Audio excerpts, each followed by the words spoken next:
Hello बच्चों, आज हम अपनी कक्षा 10वीं की पाठ्य पुस्तक स्पर्श भाग 2 का पाठ काव्यखंड से पढ़ेंगे। ये हमारी कविता है मनुष्यता। मनुष्यता कविता मैथिली शरण गुप्त जी द्वारा लिखी गई है। तो बच्चों, सबसे पहले मैथिली शरण गुप्त जी के जीवन के बारे में कुछ मुख्य जानकारियाँ हम देते हैं। मैथिली शरण गुप्त जी का जन्म 3 अगस्त 1886 में झांसी के पास चिरगांव में हुआ। मैथिली शरण गुप्त द्विवेदी युग के महत्वपूर्ण कवि थे। मैथिली शरण गुप्त राष्ट्रपिता गांधी जी के संपर्क में आए और गांधी जी ने उन्हें राष्ट्र कवि की संज्ञा प्रदान की। 1953 ईस्वी में भारत सरकार ने इन्हें पद्म विभूषण से सम्मानित किया और 1954 में साहित्य एवं शिक्षा क्षेत्र में पद्म भूषण से सम्मानित किया गया। गुप्त के पिता सेठ रामचरण दास भी कवि थे और इनके छोटे भाई सियाराम शरण गुप्त भी प्रसिद्ध कवि हुए। सियाराम शरण गुप्त जी की हमने एक कविता कक्षा 9th में पढ़ी थी अपनी, एक फूल की चाह। इनकी मृत्यु सन 1964 में हुई। मैथिली शरण गुप्त जी की जो प्रमुख रचनाएं हैं वो हमारी जो है 2 उनके महाकाव्य हैं, 19 खंड काव्य हैं, काव्य गीत और नाटक लिखे उन्होंने, और लगभग मतलब कुल मिला के इनकी 74 रचनाएं हैं। इनके जो प्रसिद्ध महाकाव्य हैं वो साकेत और यशोधरा है। तो बच्चों, ये थोड़ा सा जीवन परिचय मैंने मैथिली शरण गुप्त जी का आपको बताया है। अब हम इस कविता को पढ़ेंगे, इसकी व्याख्या को समझेंगे और इसके प्रसंग को समझेंगे। बच्चों, आप इससे अपने नोट्स भी तैयार कर सकते हैं। तो मैं जैसे जैसे व्याख्या करा रही हूँ आप अपने नोट्स भी साथ साथ लिखते चले जाइए। ये आपको नोट्स बनाने में मदद करेगा। और दूसरा, आप मुझे कमेंट करके ज़रूर बताना कि कविता आपको समझ में आई और इस कविता को शेयर करना ताकि और बच्चे भी इसको पढ़ सकें। तो मनुष्यता बच्चों, जैसे मनुष्यता नाम से ही आपको समझ में आ रहा है कि इसमें जो मनुष्य है उसके अंदर जो मनुष्यता है उसके बारे में बताया गया है। तो देखिए, पंक्तियां अब शुरू करते हैं, ध्यान से सुनिए। विचार लो कि मृत्यु हो ना मृत्यु से डरो कभी, मरो परंतु यूं मरो कि याद जो करे सभी।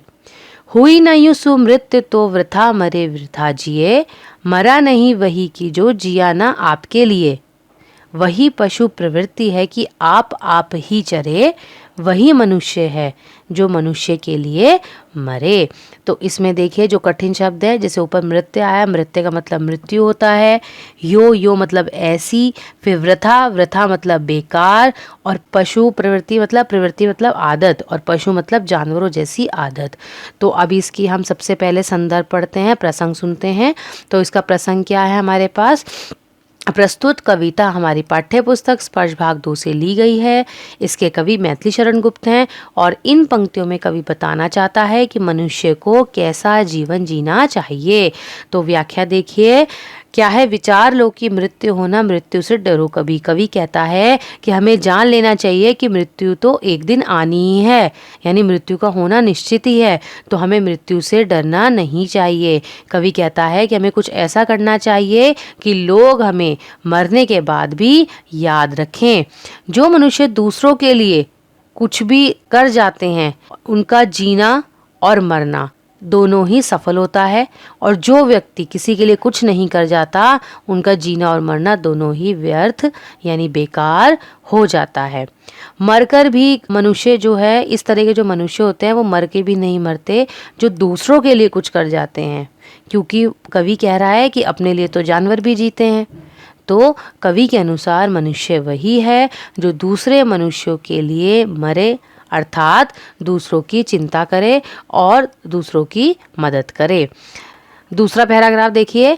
उसी उदार की कथा सरस्वती बखानती, उसी उदार से धरा कृतार्थ भाव मानती, उसी उदार की सदा सदैव कीर्ति पूंजती, तथा उसी उदार को समस्त सृष्टि पूजती। अखंड आत्मभाव जो असीम विश्व में भरे, वही मनुष्य है जो मनुष्य के लिए मरे। तो इसमें हम देखो प्रसंग वैसे लिखेंगे और 2 लाइनें की स्पर्श हमारी पाठ्य पुस्तक स्पर्श भाग 2 से ली गई है। इसके कवि मैथिली शरण गुप्ता है और पंक्तियों में क्या बता रहा है कवि कि जो मनुष्य दूसरों के लिए जीते हैं उनका गुणगान तो युगों युगों तक किया जाता है। इसमें जो कठिन शब्द है उनको देखेंगे, जैसे उदार, उदार मतलब क्या है, महान। फिर है बखानती, बखानती मतलब होता है गुणगान करना। धरा, धरा मतलब धरती। कृतार्थ, कृतार्थ मतलब आभारी। सजीव, सजीव मतलब जीवित। कुंजती, कुंजती मतलब होता है करना। कीर्ति कुंजती मतलब सब उनकी कीर्ति यानी उनकी प्रसिद्धि को गाते हैं। अखंड, अखंड मतलब जिसके टुकड़े ना हो सके। और असीम, असीम मतलब पूरा। तो इस तरह से बच्चों ये थोड़े कठिन शब्द थे इसमें जिनका मैंने अर्थ बताया। अब इसकी व्याख्या को समझते हैं। कवि कहता है कि जो मनुष्य अपने पूरे जीवन में दूसरों की चिंता करता है, उस महान व्यक्ति का गुणगान तो सरस्वती अर्थात पुस्तकों में भी किया जाता है। आप देखते हो हम कितने महान लोगों के बारे में इन किताबों में पढ़ते हैं, तो यानी उन्होंने इतने महान कार्य किए हैं कि हम उन्हें पढ़ रहे हैं। तो सरस्वती बखानती मतलब यानी पुस्तकों में भी उनका बखान, उनका उल्लेख मिलता है। पूरी धरती उस महान व्यक्ति की आभारी रहती है। उस व्यक्ति की बातचीत हमेशा जीवित व्यक्ति की तरह की जाती है, यानी वो मर के भी नहीं मरता। हमारे विचारों में, हमारी बातों में, हमारे भावों में वह हमेशा जीवित रहता है। पूरी सृष्टि उसकी पूजा करती है। और कवि कहता है कि जो व्यक्ति पूरे संसार को अखंड भाव यानी एकता के भाव या भाईचारे के भाव में बांधता है, वही व्यक्ति सही मायने में मनुष्य कहलाता है। अगला देखिए, शुद्धार्थ रति देव ने किया करतस्त थाल भी, तथा ददीची ने दिया परमार्थ अस्थिजाल भी। उशीना क्षितिज ने स्वमास दान भी किया, सहर्ष वीर कर्ण ने शरीर चर्म भी दिया।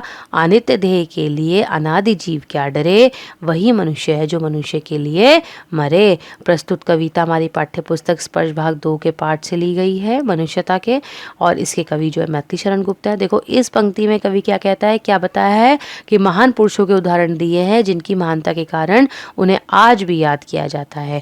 तो इसमें देखिए जो कठिन शब्द हैं उसका मतलब देखिए, शुद्धार्थ मतलब भूख से व्याकुल। अस्थिजाल मतलब हड्डियों का जाल, हड्डियों का समूह।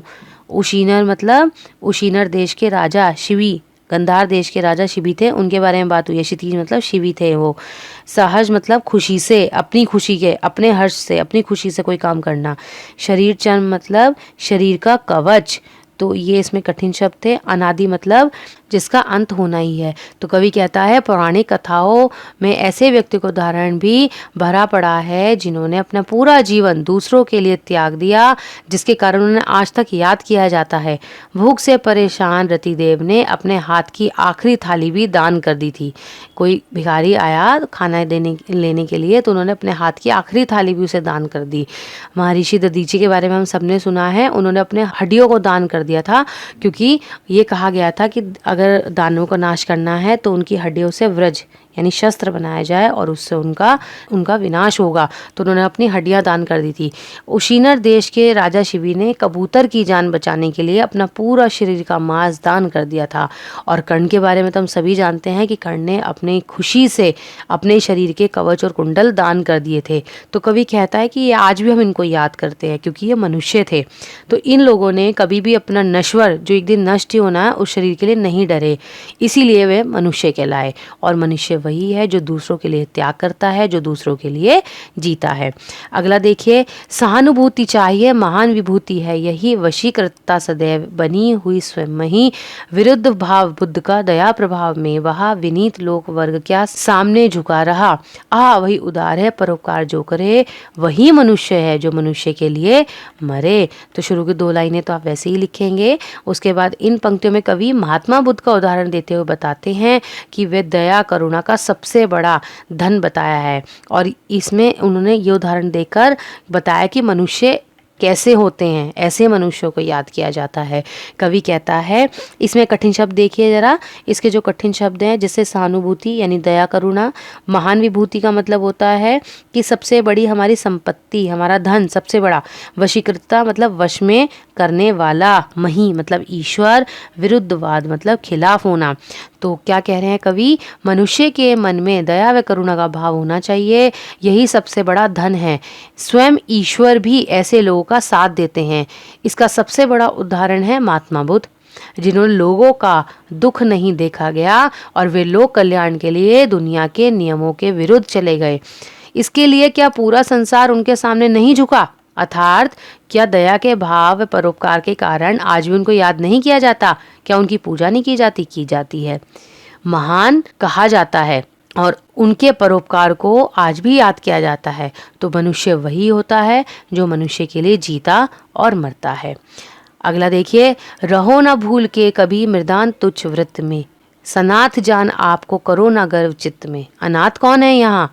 त्रिलोकनाथ साथ है, दयालु दीन बंधु के बड़े विशाल हाथ हैं। अतीव भाग्यहीन है अधीर भाव जो करे, वही मनुष्य है जो मनुष्य के लिए मरे। तो क्या कह रहे हैं इसमें आप पहले कठिन शब्द देखिए। जैसे फर्स्ट वाली लाइन में है मदांध, मतलब जो गर्व से अंधा हो। एक तो होता है नेत्र से, आंखों से नहीं देख सकता, लेकिन एक जो गर्व में अभिमान में जो अंधा होता है उसे मंदांध कहते हैं। चित्त मतलब मन, सनाथ मतलब जिसके पास अपनों का साथ हो। तो लोकनाथ मतलब ईश्वर के लिए हुआ है, दीन बंधु भी यहाँ ईश्वर के लिए हुआ है। दयालु मतलब वो बहुत दयावान है। दूसरा हमारा सेकंड लास्ट लाइन में है अधीर, अधीर का मतलब होता है उतावलापन। तो कवि ने प्रसंग में 2 लाइनें तो वही लिखेंगे हम जैसे हमने पहले लिखी थी, और बाकी वो क्या कह रहा है कि इन पंक्तियों में कवि ने संपत्ति पर कभी घमंड नहीं करना चाहिए और किसी को अनाथ नहीं समझना चाहिए, क्योंकि ईश्वर कभी भी किसी को अनाथ नहीं समझना चाहिए, क्योंकि ईश्वर सबके साथ है। तो कवि क्या कहते हैं? कवि कहता है कि भूल कर भी कभी संपत्ति या यश पर, यानी अपने आप पर कभी भी घमंड नहीं करना चाहिए। इस बात पर कभी गर्व नहीं करना चाहिए कि हमारे साथ हमारे अपनों का साथ है, क्योंकि कवि कहता है कि यहाँ कौन सा व्यक्ति अनाथ है, यानी कोई अनाथ नहीं है। जिसका कोई नहीं है उसका भगवान है, और भगवान सबके हैं, तो ईश्वर सबके साथ है, तो अनाथ तो कोई भी नहीं है। तो हमें ये जानकर कि हम ही सब कुछ हैं, ये दूसरे को ऐसे अपमानित या छोटा नहीं दिखाना चाहिए। वे बहुत दयावान हैं, यानी ईश्वर जो बहुत दयावान है, वो सबके नाथ हैं, वो सबके साथ हैं, उनका हाथ सबके ऊपर रहता है। कवि कहता है कि वह व्यक्ति भाग्यहीन है जो इस प्रकार का उतावलापन रखता है, क्योंकि मनुष्य वही व्यक्ति कहलाता है जो इन सब चीज़ों से ऊपर उठ जाता है। तो बच्चों अगला हम पढ़ेंगे अपना इसमें जो मनुष्यता में अगला पैराग्राफ है। क्या कह रहे हैं कवि, देखिए। अनंत अंतरिक्ष में अनंत देव हैं खड़े, समक्ष ही स्वभाव जो बढ़ा रहे बड़े बड़े।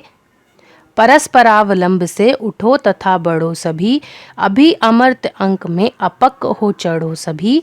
रहो न यूं कि एक से ना काम और का सरे, वही मनुष्य है जो मनुष्य के लिए मरे। तो इसमें देखिए आप, जैसे ये कह रहे हैं अनंत, अनंत मतलब जिसका कोई अंत ना हो। अंतरिक्ष, अंतरिक्ष मतलब आसमान में, आकाश में। समक्ष मतलब सामने। परस्पर मतलब एक दूसरे का सहारा। अमर्त्य अंग मतलब देवताओं की गोद।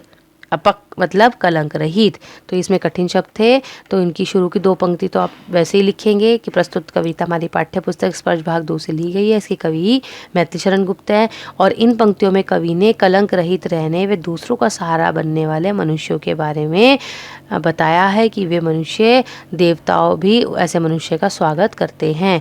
तो कवि व्याख्या करते हुए क्या बता रहा है कवि कहते हैं कि उस कभी न समाप्त होने वाले आकाश में असंख्य देवता खड़े हैं, जो परोपकारी व दयालु मनुष्यों का सामने से खड़े होकर अपनी भुजाओं को फैलाकर उनका स्वागत करते हैं। यानी जो मनुष्य दयालु होते हैं, परोपकारी होते हैं, दूसरों की मदद करते हैं, उनका देवता भी स्वागत करते हैं। धरती पे तो उनकी होती जय जयकार है, परंतु आकाश में देवता भी उनका स्वागत करते हैं। इसलिए दूसरों का सहारा बनो, सभी को अपने साथ में लेकर आगे बढ़ो। कवि कहता है कि सभी कलंक रहित होकर देवताओं की गोद में बैठो, अर्थात यदि कोई बुरा काम नहीं करोगे तो देवता तुम्हें अपनी गोद में बिठा लेंगे। अपने मतलब के लिए नहीं जीना चाहिए, अपना और दूसरों का कल्याण व उद्धार करना चाहिए, क्योंकि इस मरणशील संसार में मनुष्य वही है जो मनुष्य के लिए कल्याण करे और परोपकार की भावना रखे। अगला देखिए, मनुष्य मात्र बंधु है यही बड़ा विवेक है। पुराण पुरुष स्वयंभू पिता प्रसिद्ध एक है। फलानुसार कर्म के अवश्य ब्रह्म भेद है, परंतु अंतरेक में प्राण भूत भेद है। अनर्थ है कि बंधु ही न बंधु की वृथा हरे, वही मनुष्य है जो मनुष्य के लिए मरे। तो बंधु का मतलब भाई होता है, विवेक का मतलब समझ होता है, स्वयंभू मतलब स्वयं उत्पन्न होने वाला, और ब्रह्म भेद मतलब साक्षी है, अंतरेक मतलब आत्मा की एकता, और व्यथा मतलब दुख व कष्ट, है ना। तो ये कठिन शब्द थे इसमें। तो देखिए अब इसकी व्याख्या हम पढ़ते हैं। इससे पहले प्रसंग देख लेते हैं कि मैथिली शरण गुप्त द्वारा लिखी गई है। ये तो हम लिखेंगे ही सब में, लेकिन ये 2 लाइनें बदलती रहती हैं, तो इसको ध्यान से आप देख लीजिए कि इन पंक्तियों में कवि कहता है कि हम सब ईश्वर के संतान हैं, अतः हम सभी मनुष्य एक है, एक दूसरे के भाई बंधु हैं। व्याख्या देखिए, कवि कहता है कि प्रत्येक मनुष्य एक दूसरे के भाई बंधु हैं। ये सबसे बड़ी समझ है पुराणों में। जिसे स्वयं उत्पन्न पुरुष माना गया है वह परमात्मा या ईश्वर हम सभी का पिता है, अर्थात सभी मनुष्य उस एक ईश्वर की संतान है। भारी कारणों के फल अनुसार प्रत्येक मनुष्य के कर्म भले ही अलग अलग हों, परंतु हमारे वेद इस बात के साक्षी हैं कि सभी की आत्मा एक है। कवि कहता है कि यदि भाई भाई के दुख व कष्टों को नाश नहीं करेगा तो उसका जीना व्यर्थ है, और मनुष्य वही है जो दूसरे मनुष्य के दुखों को दूर करे, दूसरे मनुष्य काम आए और हर मनुष्य को अपने भाई जैसा समझे। अब इसका आखिरी पैराग्राफ है, ध्यान से सुनिए। चलो अभिष्ट मार्ग में सहर्ष खेलते हुए, विपत्ति विघ्न जो पड़े उसे ढकेलते हुए, घटे न हेल मेल या बड़े न भिन्नता कभी, अतर्क एक पंथ के सतर्क पंथ हो सभी। तभी समर्थ भाव है कि तारता हुआ तरे, वही मनुष्य है जो मनुष्य के लिए मरे।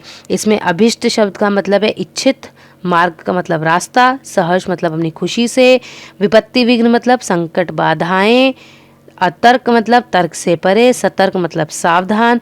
तो ये कठिन शब्द थे। उसके बाद इसका प्रसंग देखिए। इन पंक्तियों में एक कवि कहता है कि यदि हमें खुशी से सारे कष्टों को हटाते हुए भेदभाव रहित आगे बढ़ेंगे तभी संभव है कि समाज की उन्नति होगी। कवि कहता है कि मनुष्य को अपनी इच्छा से चुने हुए मार्ग में खुशी खुशी आगे चलना चाहिए। रास्ते में कोई भी संकट या बाधाएं आए तो उसे आप हटाते हुए आगे की तरफ बढ़ो। मनुष्य को यही ध्यान रखना चाहिए कि आपसी समझ ना बिगड़े, भेदभाव ना आए, आपसी में लड़ाई झगड़े ना हो। बिना किसी तर्क वितर्क के सभी को एक साथ लेकर आगे बढ़ना चाहिए। तभी ये संभव होगा कि मनुष्य दूसरे की उन्नति और कल्याण के साथ अपनी समृद्धि भी कायम कर सकेगा। तो बच्चों, ये कविता यहीं ख़त्म होती है। मैं उम्मीद करती हूँ कि आपको ये कविता समझ में आएगी। आप इससे अपने नोट्स भी बनाएंगे। आप इसे लाइक कीजिए, शेयर कीजिए और मेरे चैनल को सब्सक्राइब कीजिए ताकि मैं आपके लिए और कविताएं और आपके जो पाठ हैं आपके सिलेबस में वो मैं लेकर आती रहूँ। धन्यवाद।